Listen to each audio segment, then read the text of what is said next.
Hey, Uniquely Cindy here.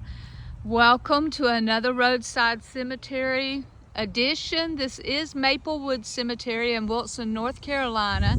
And what you're looking at here is a mass grave. And it says Our Confederate Dead. And there's a plaque there on the side of the grave honoring those who died in the Wilson Hospital during the Confederacy. And from my understanding of what I've been reading, they are buried here in this mound. So this is a memorial to all those that died at the hospital during the Civil War here in Wilson. There's 4 roads leading up to this monument, and we're in the old part of the cemetery, and it has got some beautiful tombstones and graves out here. It's a very peaceful place to come walking and or viewing. I wanted to show you just a few things. This cemetery is way too big to get it all in one video, so I'm going to show you a couple of things. But once again, this is a mass grave here in Wilson of the Confederate soldiers who passed away in the Wilson Hospital during the time of the Civil War. I'm going to bring you up to the plaque. Looks like they just cut grass, so it's kind of got grass and all on it. But you can see, if you can read it, who died in the Wilson Confederate Hospital during the war between the states in looks like the date on it is 1865. And there is just row after row of soldiers and their names. You know what? War is just, I think it was Winston Churchill that put it the best. War is hell. Probably the closest thing will come to it here on earth.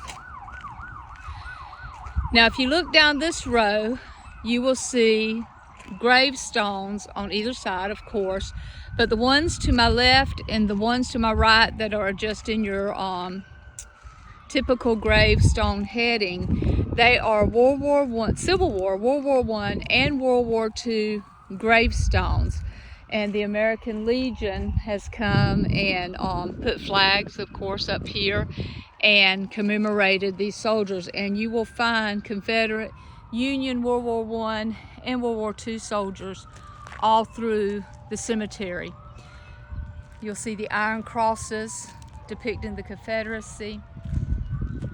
The flags, of course, honoring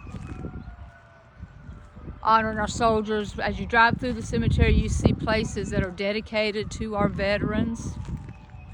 I'm going to take you over here to view these. One thing that I thought was interesting about these on my left-hand side here is they're all dated as dates of death in mostly in September and October, but they're all dated in 1918.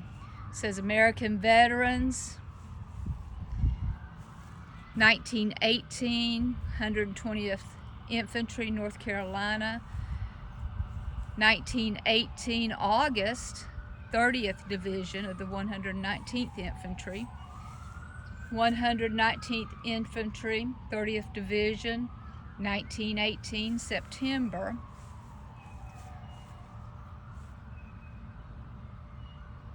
This one, October 1918.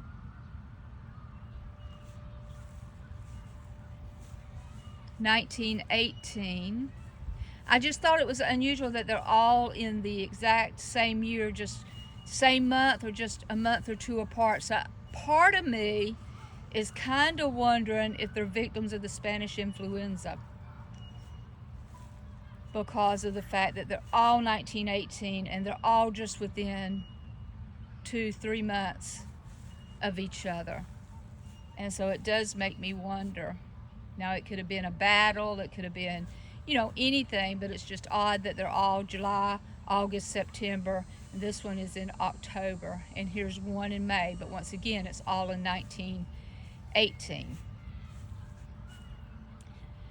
And then here on the very end, we have Frank Worthington, who served in the Civil War.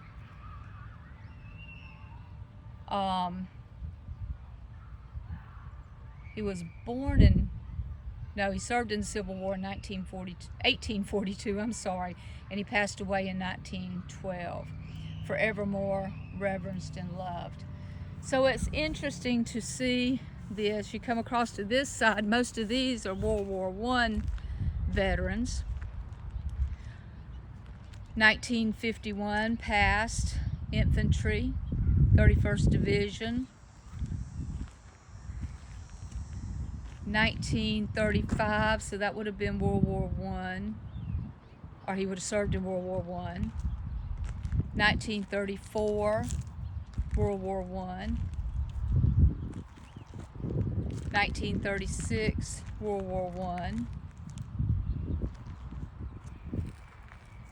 Now this gentleman was in World War I, but he was able to stay with his family until 1950.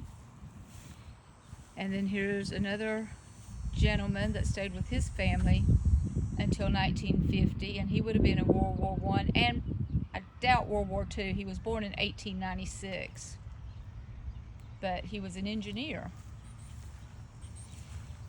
This is a World War I veteran, and each one of these graves are also got these markers in between them. World War veteran, U.S. veteran. And this is 1941, 1941, World War veterans, 1941. And all through the cemetery, and I have not even driven all through it yet, you'll find these special designated places where veterans are buried. And I thought it was very interesting. And I'm so glad to see that we honor those who have served our country, whether you agree or disagree. That's families that were shattered fighting wars that they may or may not agreed with. Times being what they were, it could have been because of where they lived. It could have been because they were drafted. There's so many reasons why people go to war. And so we honor you. Thank you for your service and your generations afterwards. Now, I thought this was interesting. Mary Elizabeth, the wife of G.R. Lynn, spelled L-Y-N-N. I have family that is from North Carolina, and their last name, of course, is Lynn, and it's spelled L-Y-N-N. And the reason I point that out is many times when Lynn is spelled, when you look at some of the documentation, it's spelled L-Y-N-E, and our branch of the family spelled it L-Y-N-N. And Mary Elizabeth passed away in 1903, was born in 1864. So I had to do some genealogy research and see if she is kin to our branch of the family.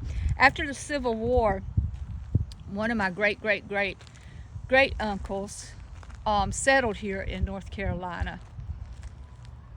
These are children's graves. I thought they were very interesting.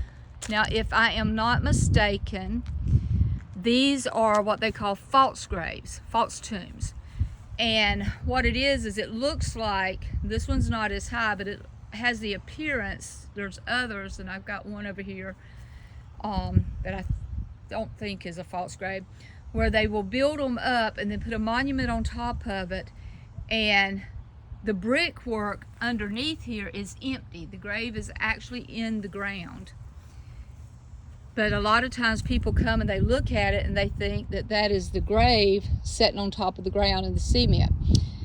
This individual was born in 1856 and passed away in 1911. And then this is a baby's, and this one here, almost can't read it. I hope you can see it with the sun shining on it. But this little one looks like she was born in 1880 and passed away in 1883 is what it feels like. It's almost disappeared. And then, of course, the little lamb at the foot of the grave.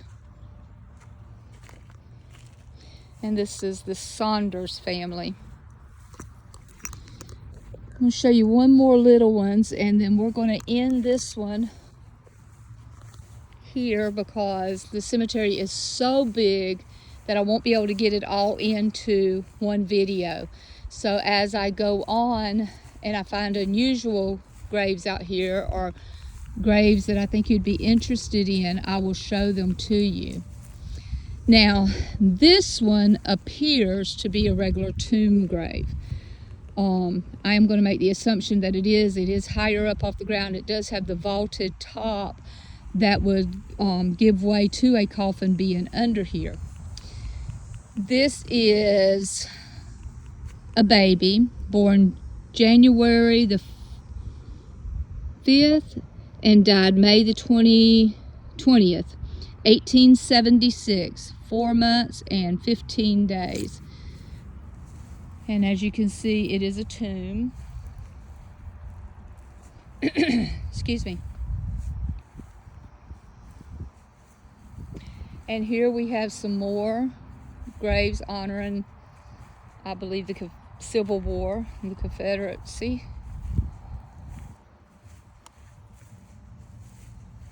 Yes, CSA's Confederacy. 1835 to 1905, Amos Hines. And then this was his wife, 1837 to 1927, Eliza. I'm going to show you one more tomb. Now this is a family vault, and the only thing I see on it is L.D. Tomlinson, born in 1827, died in 1896. And there is a CSA marker here honoring service to the Confederacy. But as you can see, I believe this tomb is fairly new. You know, new as in I don't believe it goes back 100 years. And I could be fooled. It could be just the way it's built. But it is a nice looking tomb. There is nothing else on it. It shows no entrance to it at all, so it is either full and it's been sealed up, or the graves were in bad shape and they came in and built the tomb over it. And then here we have another baby's grave, and it simply says, "Asleep in Jesus." John Droughton, or Drought, I don't know how to say that one. Born in 1901, passed away in 1901. He was April, May, June, July. He's 3 months old. Here is another military grave.